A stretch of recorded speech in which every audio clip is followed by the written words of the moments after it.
This is one of the happiest days in the lives of these half-starved men marching along a road in the Philippines.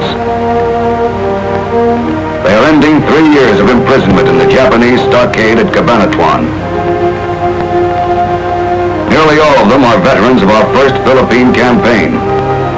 Some of them are survivors of the monstrous death march that followed the surrender of Corregidor.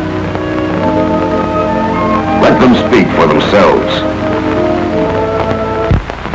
Folks, to see this is my buddy, Don Smith. Don Smith? Happy New Year, Don. Where are you from? Boulder, Colorado. Right. And you? Albuquerque, New Mexico. Albuquerque, New Mexico. As I understand it, both you fellows were forced to make the death march after you were captured. That's right. Well, now, how did that start out? Would you tell me a little bit about it? Well, after the surrender, we stayed in the sun for about a day and a half, and then we started marching to San Fernando. That was our goal.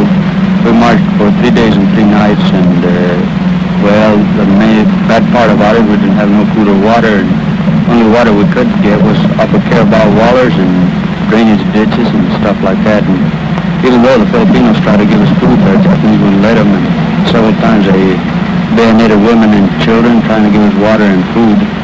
But then we finally made it, thank God. And that was about, from there on we was transported to a prison camp. In boxcars. How many men do you suppose you lost? Do you have any idea while you were on this march? Well, I'd say we lost about, on the group I was in, there was 800 men. I'd say we lost about 150. 150 out of the 800? Mm-hmm. They fell out of line and they were bayoneted, most of them, I see.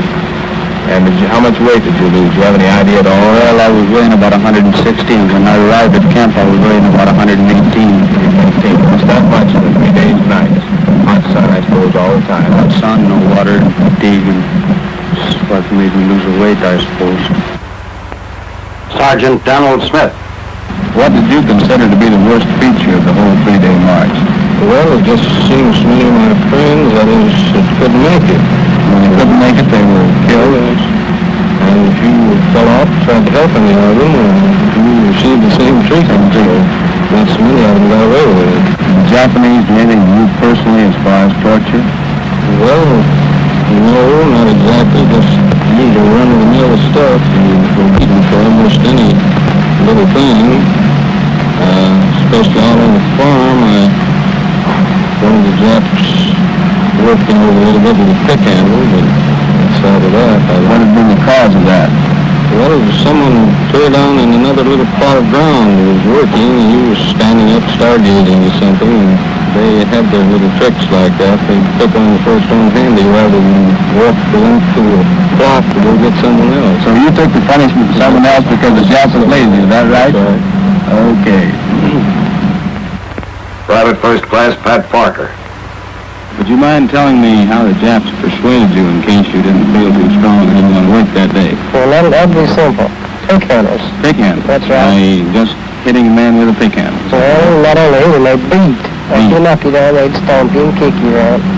Well, now, what did you weigh when you were captured? You remember that? I weighed 183 pounds. And what was the lowest weight you hit after you were down, you might say down to the low end? Well, that was Nichols Field. I got down to 75 pounds. From 183 pounds, That's go right. down to 75. Right.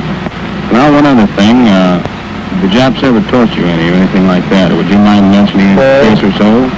Yes, one case I was doing a little torture. I got hung up with the thumb drops. By the thumbs? That's right. Are there any scars on them there? Well, how did that work? How did the whole torture go? Or what was the cause of it? And what did they do? How long was it? Well, they come to talking to a Filipino girl. Well, the last I seen her, they beat her to death. And they beat me a while and then hung me up with the thumbs. I hung out there 72 hours. Without food or water? Without food or water. To make it worse, they set a pitcher of water out in front of us. And then right every 30 minutes they'd come along and drop a piece of ice in it. That was pretty hard to take. Yeah, I'll bet. Well, did you finally pass out or did you keep conscious all the time? Well, I stayed conscious all the time, but I couldn't stay alone when they took me down. They owe their liberty to a company of Rangers who marched into enemy territory, annihilated the Japanese garrison at Cabanatuan, and brought the 512 prisoners back through enemy lines.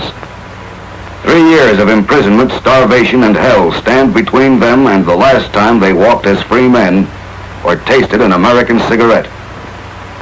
Sergeant Robert Fell. I'm a Britisher that was liberated on that prison camp.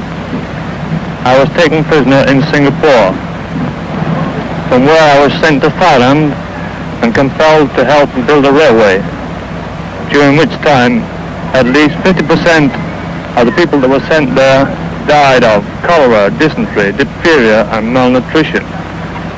From Thailand, I returned to Singapore and was embarked on board a Japanese ship which was to take us to Japan. Off the coast of Luzon, this ship was sunk by American dive bombers.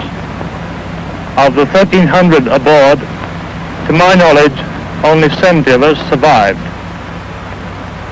From there, after swimming ashore, I was taken to this prison camp number 1, and I was liberated by the Yanks when they came in. I'm glad to be back in civilization again. Sergeant Samuel Goldie, Signal Corps. Rangers came in that night, and it was about as happy a sight I'd ever seen in my life.